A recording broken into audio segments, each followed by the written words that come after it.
आज के इस वीडियो से हम लोग मांग की लोच के बारे में जानेंगे। मांग की लोच क्या है इत्यादि।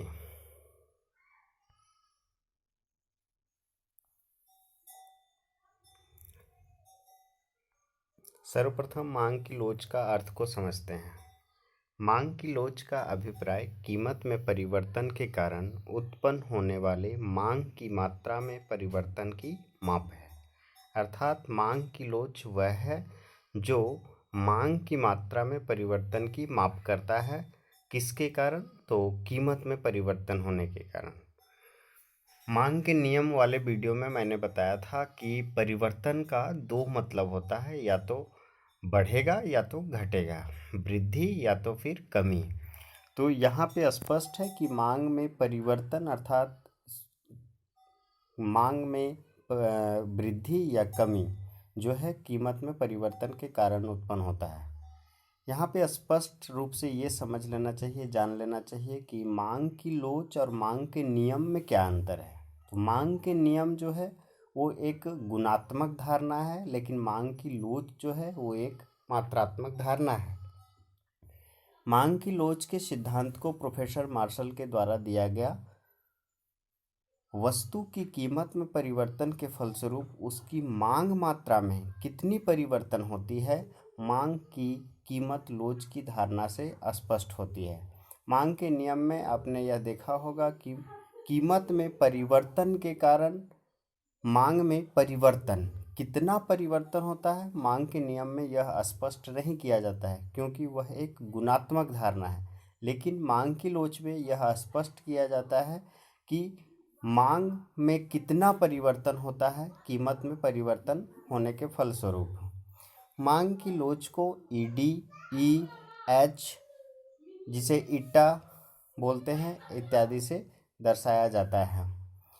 मांग की लोच को एक फार्मूला से हम लोग दिखा सकते हैं। ईडी इज इक्वल टू मांग की मात्रा में अनुपातिक परिवर्तन बटा कीमत में अनुपातिक परिवर्तन। अनुपातिक परिवर्तन कहने का मतलब है, ग्राफ से आप अच्छे तरीके से स्पष्ट तरीके से देख सकते हैं कि ओ वाई अक्ष पर कीमत को, ओ एक्स अक्ष पर मांग की मात्रा को बतलाया गया है।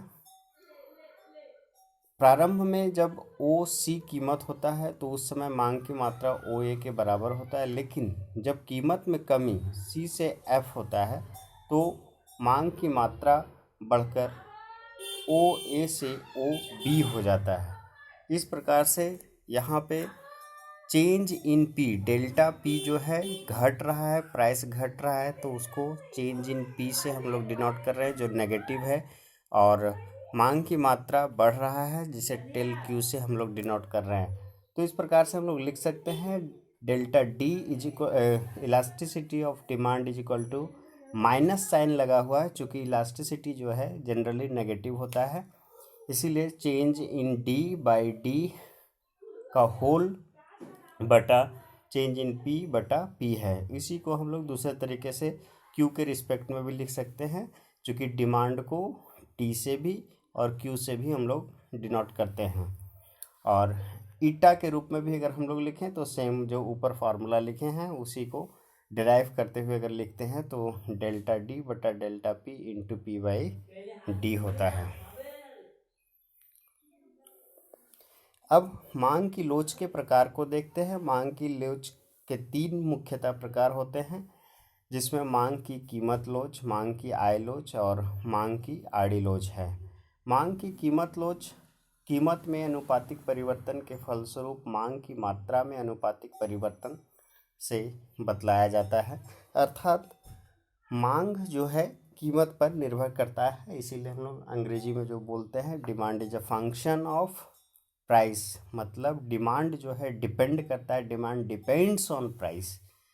हम लोग मांग के नियम में ये चीज़ को देख चुके हैं, इसीलिए यहाँ पे स्पष्ट है कि मांग की कीमत लोच अर्थात कीमत में अनुपातिक परिवर्तन के फलस्वरूप मांग की मात्रा में अनुपातिक परिवर्तन। मांग की आय लोच है, यहाँ पे मांग का आय के साथ संबंध है, मांग जो है आय पर निर्भर कर रहा है। तो यहाँ जब इक्वेशन मैथमेटिकल रूप में हम दिखाएंगे तो demand is a function of income हो जाएगा, परिभाषा भी उसी तरीके से चेंज होगा। आय में अनुपातिक परिवर्तन ध्यान ये देना है, मांग की कीमत लोच थी तो वहाँ पे कीमत में अनुपातिक परिवर्तन, चूँकि मांग जो है कीमत पर निर्भर था। यहाँ पे है मांग की आय लोच, तो मांग की आय लोच मतलब मांग जो है आय पर निर्भर है, इसीलिए आय में अनुपातिक परिवर्तन के फलस्वरूप मांग की मात्रा में अनुपातिक परिवर्तन को मांग की आय लोच कहते हैं। नेक्स्ट, मांग की आड़ी लोच। आड़ी लोच जिसको हम लोग अंग्रेजी में क्रॉस इलास्टिसिटी ऑफ डिमांड कहते हैं। यहाँ पे दो अलग अलग वस्तुओं को हम लोग लेते हैं, या तो वो स्थानापन्न वस्तु हो या तो वो पूरक वस्तु हो, और एक वस्तु के मूल्य में परिवर्तन से दूसरे वस्तु की मांग की मात्रा में क्या परिवर्तन होता है उस चीज़ को स्पष्ट करता है मांग की आड़ी लोच। इसीलिए इसके परिभाषा को हम लोग कहते हैं कि दूसरी वस्तु के मूल्य में अनुपातिक परिवर्तन के फलस्वरूप पहली वस्तु के मांग की मात्रा में अनुपातिक परिवर्तन जो बतलाता है कितना परिवर्तन हो रहा है, जैसा कि मांग की लोच यह स्पष्ट करता है।